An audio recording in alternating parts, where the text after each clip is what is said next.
Hello Matrix, welcome to my flipped lesson on William Blake's The Tyger. In the next little while I'm going to try to go over the entire poem in a way that you will understand and connect with and grasp so that you're ready for what your teacher will do with you in class tomorrow. So let's start with the reading of the poem and that way you can follow.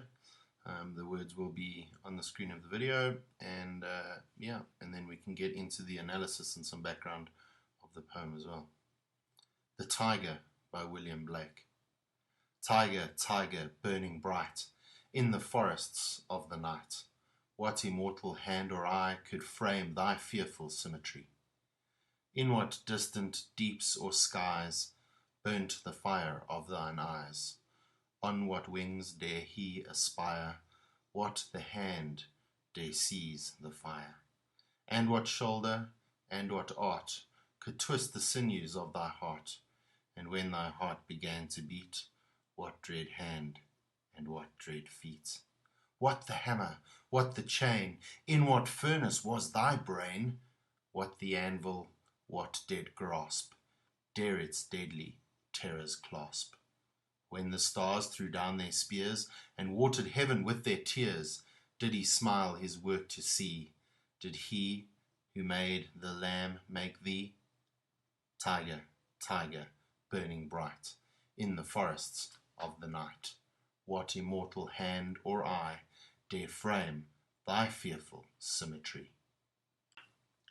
So before we start analyzing the poem, I want to give you some background to William Blake and this poem and the kind of poetry he wrote. And this poem, The Tyger, was published in his collection of poems called The Songs of Experience. And in 1794, Blake wrote The Tyger, and it was kind of his more radical period, and he wrote a lot of his major works during this time. And it was published after a collection of poems called The Songs of Innocence. And you'll notice in this poem there's reference to one of the poems from the Songs of Innocence called The Lamb. And so The Tyger is Blake's most read poem, and it's a lot easier to read than some of his work, but it's not necessarily a walk in the park. So it would be good if you concentrate during this lesson and try to get the most out of it. Let's get into a quick summary of the poem. The poem only contains 6 stanzas. Each stanza has four lines, and the first and last stanzas are the same except for the change of one word. Could becomes dare if you look at the first and the last stanza. And then The Tyger is a poem made up of questions. In fact, there are 13 question marks and only one full sentence that doesn't end in a question mark.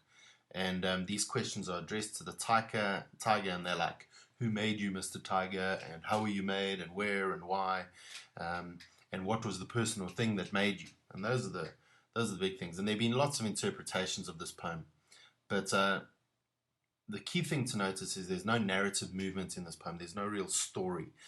So if you look at it, it's really a bunch of questions about the Tyger. And the first stanza starts with the central question of the poem.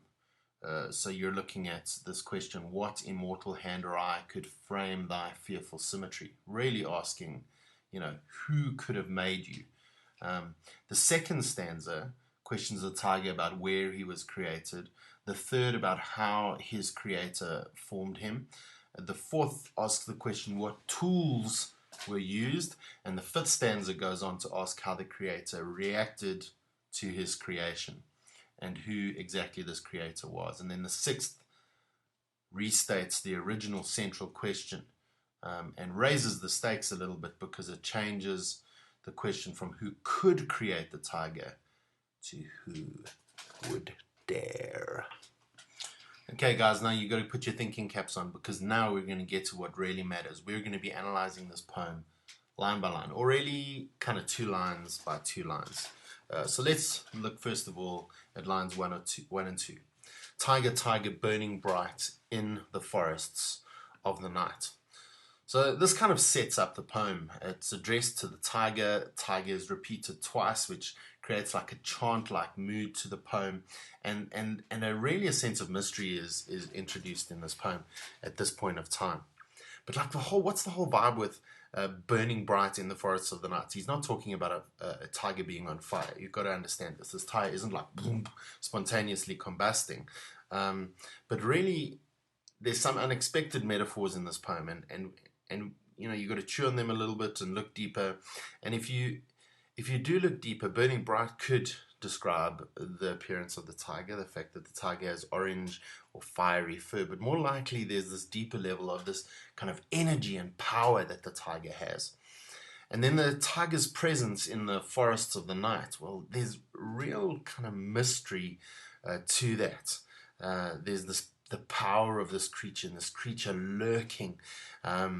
And so it's elusive. You can't really see it. You're not really sure where it is. And at the same time, there's some kind of inner force that's waiting and ready to come out. It's almost daunting and intimidating at the same time. Let's look now at lines 3 and 4. It says here, what immortal hand or eye could frame thy fearful symmetry? Now, what really bothers me about these lines is they don't really rhyme, but that's something called poetic license. You know, the poet can do what he wants because he's the poet and we're not. But the central question of the poem is introduced here, and this is what is very important. He's saying, what immortal hand or eye, what being or force is able to create or produce this amazing creature, this tiger?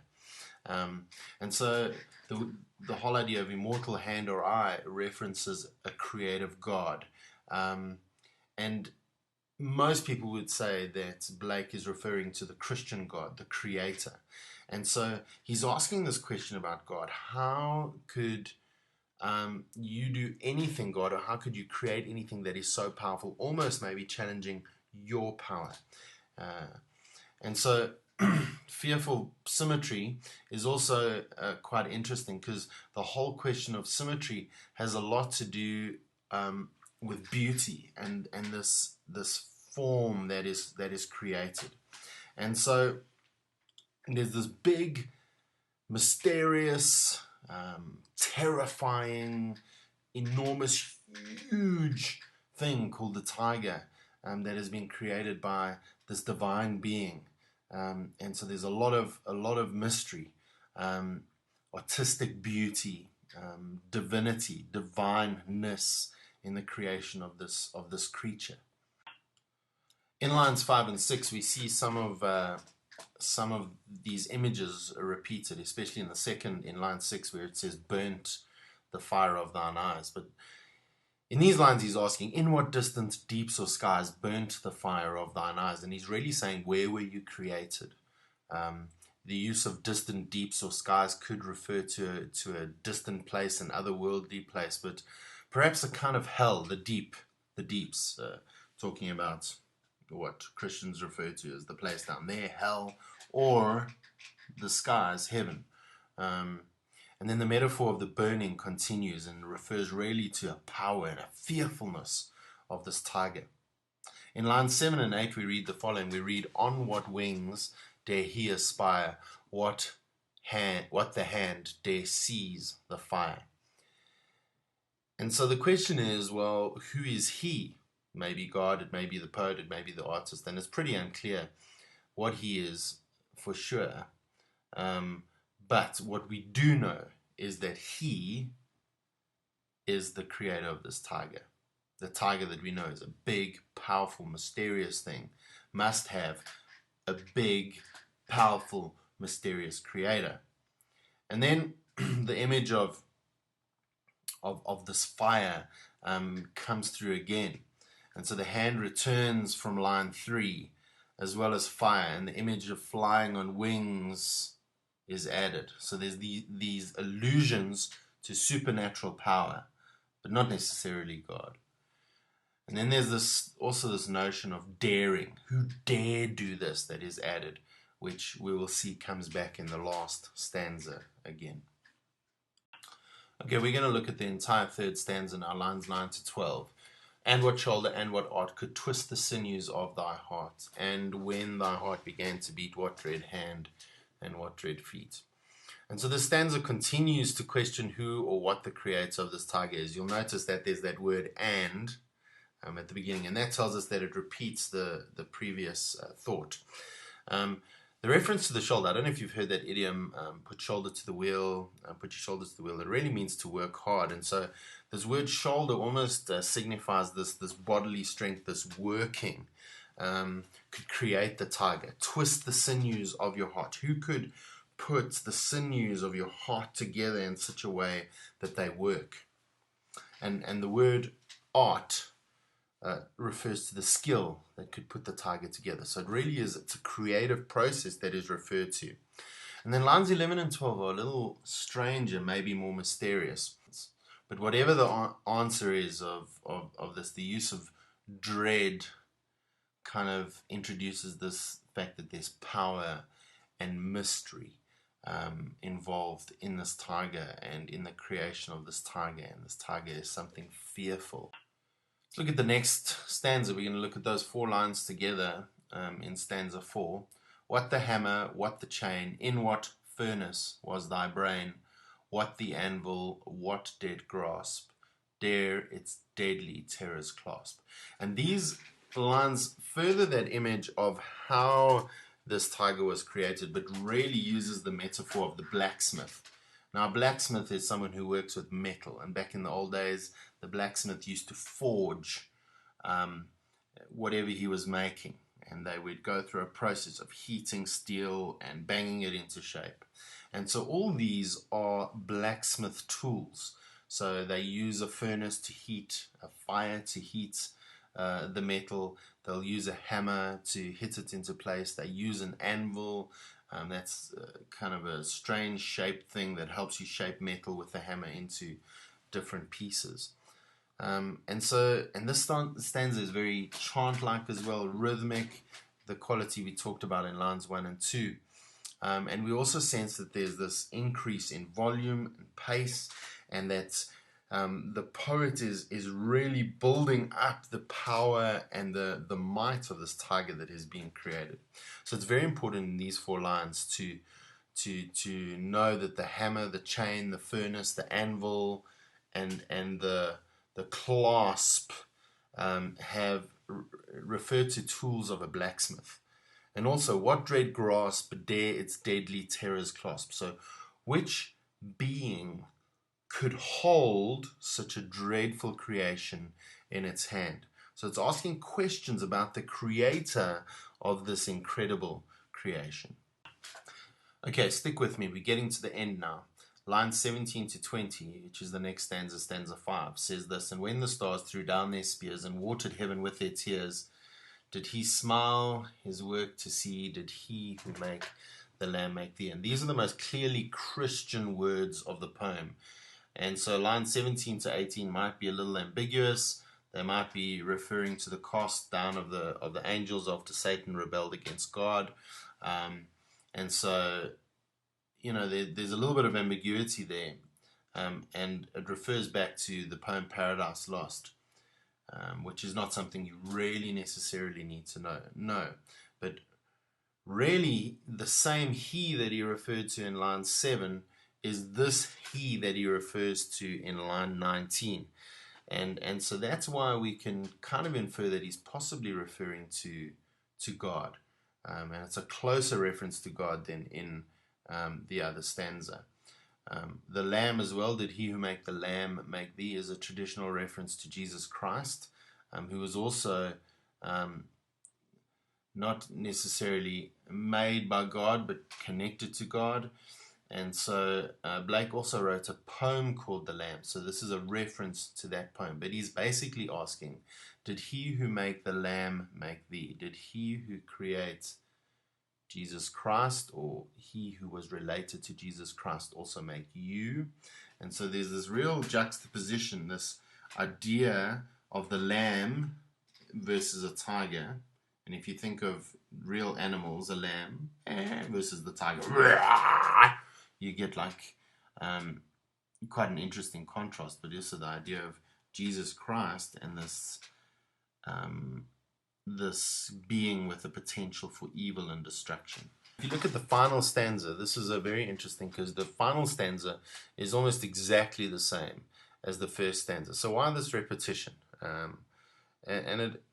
It's a very clever device that Blake uses to get us to notice the one change in the word. So in the beginning, he's asking, who could frame thy fearful symmetry?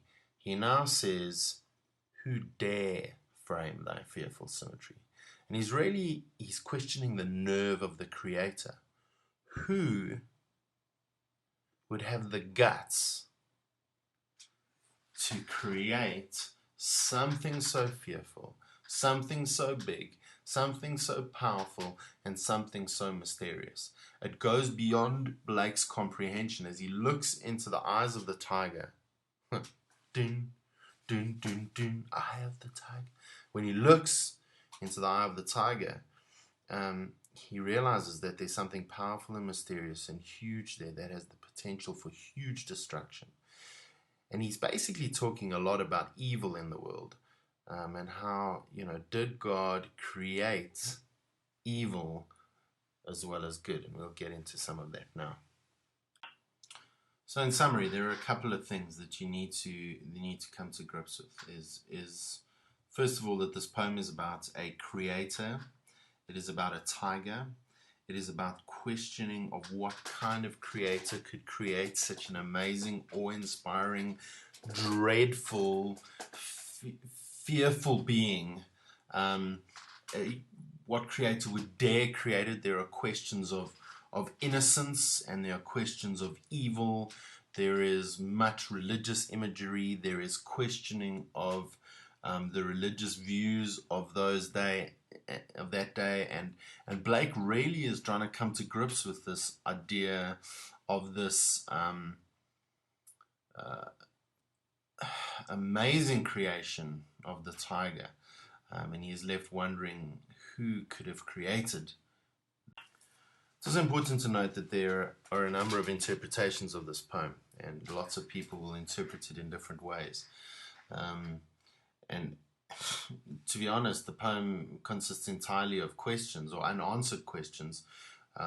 Most of those could probably be seen as rhetorical questions. The answers may be obvious, but the answer isn't always obvious. But we are left to awe at the complexity of creation after reading this poem. We're left to awe at the sheer magnitude of God's power, or the Creator's power. We are left to dwell on divine will and how God can choose to create what He wants. And so some things in the universe are unexplainable, and one of these things is the tiger, and that's Blake isn't answering all the questions. He's saying some things remain unexplainable.